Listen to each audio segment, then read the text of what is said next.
Dito pala tayo sa, sa Marikina. May gagawin po tayong seruba. So, ang problema po nito ay mataas yung posisyon ng break time, kaya walang tao ngayon dito. Sa Malanday, Marikina po tayo ngayon.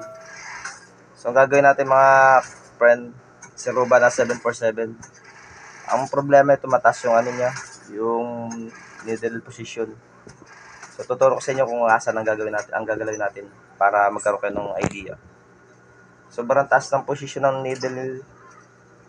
needle bar niya, kaya yung timing ng loper, sabit po siya sa plate niya, yung upper loper, dahil habulin niya. Ngayon, ayun.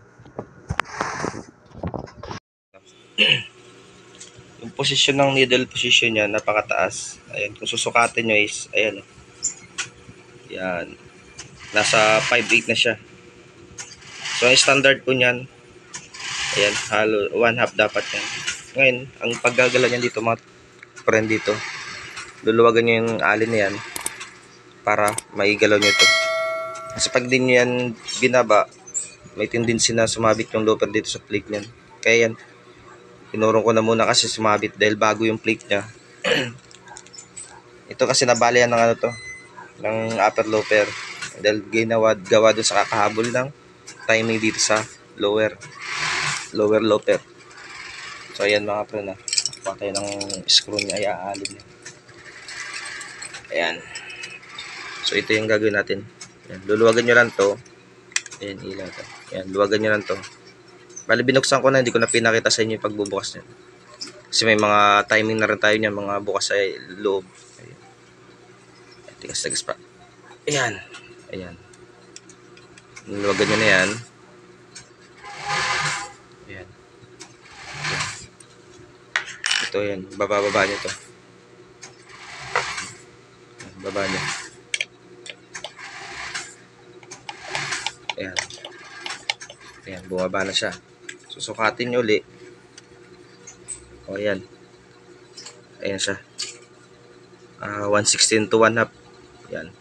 Pag nasobra naman kayong baba, pipilipit naman yung sinulid niyan sa loob.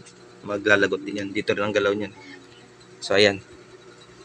Okay na. Higpitan natin. Check natin muna yung position niya. Ayan. So, ayan. Okay na. Higpitan na natin mga friend. Dito lang yun.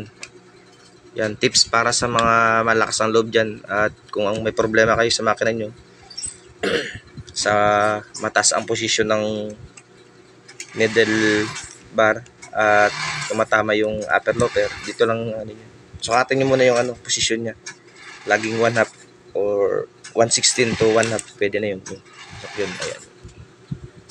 Ayan po mga friend, tips para sa inyo. Yeah. Ayan. So, i-retiming na natin to para ayan. Huwag niyo pong kalimutan mag-like and share and subscribe para makarating sa mga kapwa friend natin dyan. Ayan. Ayan.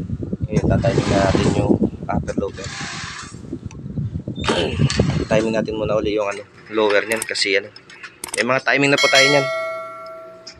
Kung paano i-timing yung portraits nyan. Seruba, 747 at jack or ano man. Ayan. So, bali malayo yung timing po. Ayan.